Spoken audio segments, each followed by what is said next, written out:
We want to solve the given log equation. In general, to solve a log equation, we isolate the logarithm and then write the log equation as an exponential equation using the definition here below. Since our equation is 4 log base 3 of x equals 12, our first step is to isolate log base 3 of x. To do this, we would divide both sides of the equation by 4.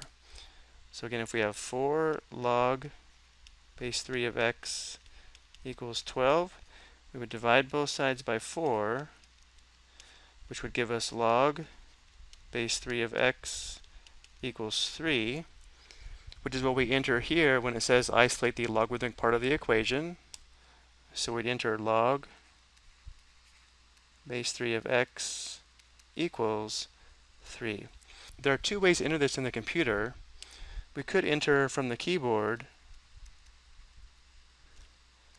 log underscore the base, which is 3, and then in parentheses x equals 3, then click the preview key to make sure it's entered correctly. But I think it's probably easier if we use the math palette.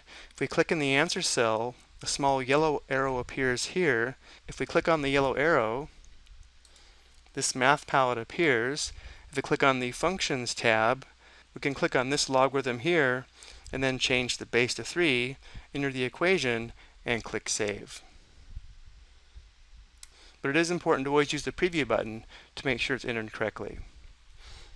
Now that we have the logarithm isolated, the next step is to write the log equation as an exponential equation or an exponential form. To do this, we follow this definition here by identifying the base, the exponent, and the number.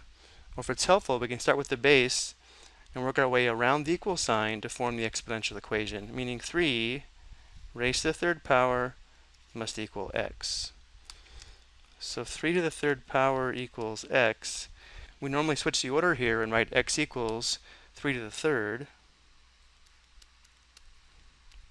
And again, there are two ways to enter this. From the keyboard, we could enter x equals 3, and then Shift 6 brings up this caret, which is for exponents, and then we can enter 3 and then preview. Or click in the answer cell, click on the small yellow arrow, and then use this option here for the exponent.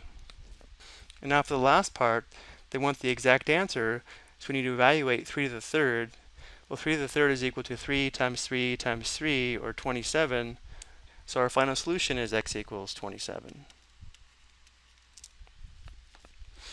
I hope you found this helpful.